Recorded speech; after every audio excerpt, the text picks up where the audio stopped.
Kitalo. Janet Museveni mufu oba mulamu. Bwaba mufu lwaki omulambo gwe gukwekeddwa? Era lwaki tebavayo ne bategeeza abantu bonna ne bakikakasa ddala nti nno Janet Museveni mufu? Lwaki babeera bakweka amawulire ago ensi okugamanya? Kiki ekiri emabega w'okukweka eggwanga nti Janet Museveni mufu? Era kiki ekiri emabega w'okugaana abantu okwogera ku nsonga ezo nti Janet Museveni mufu oba mulamu? Lwaki tebakkiriza abantu kuzoogerako? Mbadde ntambula nensisinkana akatambi ka Balamu ng'alina omuzungu gw'ayogera naye. Omuzungu ng'akakasiza ddala nti Janet Museveni mufu.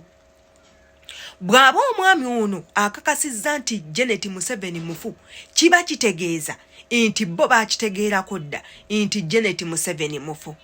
Nze bino bigambo bye njogera sibiinaako bukakafu, nange ŋŋendera ku njwanjwa mbumbu. Mufu mulamu, mufu mulamu. Era nga beebuuza lwaki teyaliiwo ku kulayira kwa jjajja ku kisanja kye kino ekipya. Ffenna tujjukire nti jjajja yaakalayira.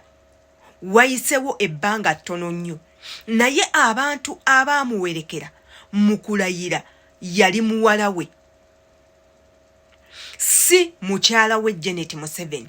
Ne kireetera abantu okwebuuza, bw'aba omukyala ono si mufu lwaki talabiseeko ng'ate ebbanga lyonna abadde alabika? Era ne beebuuza ki ekiri emabega w'okumutukweka, ki ekigenda mu maaso? Buli omu ayagala kumanya. Yenze Shila Adita atannaba kubanga olaba obutambi buno, tukusaba jangu obulabe obuweeko ne banno. Naawe atannaba subscribinga okwate kade nga buli video yonna yonna gye nkuterayo ekutuukako bulungi. Buno obutambi bwe tukola si bwa kulwana, si bwa kuyomba, si bwa ffutwa, butayagaliza na bukyayi. Wabula tukola obutambi nga naffe twemulugunya ku biki ebigenda mu maaso. Njagala mbaterewo akatambi nga Balamu akakasa amawulire gano ate era tubeere nga tukomawo. Good late evening, Uganda. Well, I have found that Janet Museveni is indeed gone, and I have the photo to show you. Rest in peace, Janet Museveni. There's Natasha Museveni and Mahuzi is somewhere there. Rest in peace, Janet. Now, this is what the NRM is hiding. Janet's funeral, her death. Now, that is the photo that I have of Janet Museveni's grave. Now, whether it is AI or not, that is to be determined. But it looks to be real. So, sadly, Janet Museveni is gone. And now we have the photos. Anyway, so to all of you NRM who keep telling me to mind my business, well, it is my business. And so we shall carry on with Bobby Wine, who is very much alive. And Janet Museveni is not. No, Bobby Wine is alive. He's with his beautiful wife and family. He is going about his business. Yes, he has somebody beside him, a strong, strong lady. Sadly, Janet Museveni isn't with Yoweri Museveni anymore. He has to carry on his duties with his daughter now and his son. So, anyway, if those photos are doctored, that is a different story. But that is the photo that I have of Janet Museveni's grave. Who's the next Janet? Who's the Janet? Janet, that I think has died. Why wasn't she at the swearing in? Why wasn't she at the swearing in? Janet Museveni. Yes, we think she's dead. Don't call our mother of nation. She's not a mother. She's very evil. Under her, yeah, the whole education system of Uganda has failed. Why are all you guys sending your children abroad for education? Nicholas, No, it has failed. When you call me, I give you respect. I want you to apologize for calling our mother Janet. She's Mama Janet. She's the mother of the nation.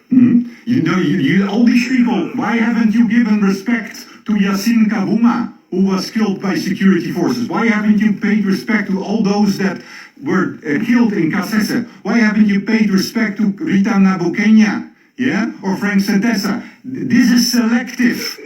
According to you, this family has more rights. No, you are believing in God, not so. According to God, every human has value. But for NRM, only the Museveni family has value. It's not like that, Honorable. Akonno ke katambi kembadde njogerako era abamu kummwe insuubira akatambi ako mwakawulirako naye nti olw'okuba abamu kummwe temufaayo ku biki ebiba bigenda mu maaso oba si kyo nga mubibuusa amaaso oba si kyo nga temwagala kumanya ne mulimu ffe abaleka ensonga nga tumaze jjukwatako ne tunoonyereza nga twagala kumanya ki ekigenda mu maaso era nga tubeerayo nga twebuuza lwaki ebintu biba bitambula bwe biti era nga nkimanyi mulimu bannaffe abatayagala kumanya lwaki eggwanga lyaffe liri bwe liti nga ye agamba bugambi byonna nga we biri bibeere nze saagala kumanya naye ate ne weerabira nti mu ggwanga muno oyinamu abaana ozaddemu ofumbiddwamu era bw'onootuuka okuvaawo ogenda vaawo ng'oyina omujiji omuto gwoleseewo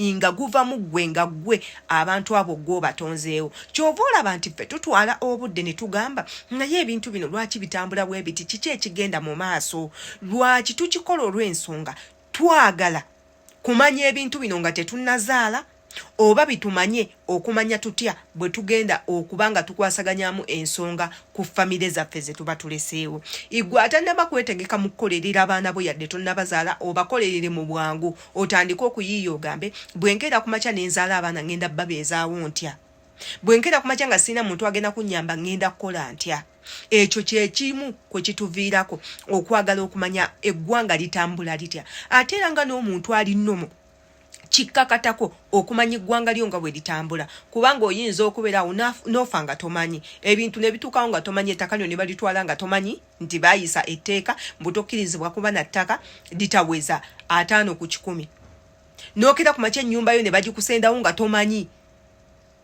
naye nga baalanganga nti nno batandise okusenda ebizimbe ebitatuukaganye na mutindo ebintu ebyo byonna byonna olina okukola ki okubimanya n'okera ku makya ne bakwatira ku kisaawe n'otamanya nti bagambye bagenda teekawo lockdown olw'ensonga nti waliwo obulwadde obuyingidde eggwanga so kyova olaba kiba kibakakatako mmwe ng'abantu okumanya ebintu ebigenda mu maaso ate era otwale obudde okiremereko paka lw'omanya amazima ebisigadde obireke ife y'ensonga lwaki tulemedde ku Janet Museveni aliriddawa ng'Abannayuganda bonna ng'abantu abakimanyi nti oyo ye minisita akwasaganya ebyensoma bw'aba taliiwo tugenda kukola tutya ani amuddiridde mu bigere kiki kye bakyusizza mu kusoma oba kiki kye bongedde mu kusoma eri mmwe mwenna abaweerera abaana y'ensonga lwaki tufaayo okumanya obulamu bwe bugenze butya oba waali tukimanye bw'aba taliiwo tukimanye bw'aba mulwadde tukimanye bw'aba yawona tukimanye bw'aba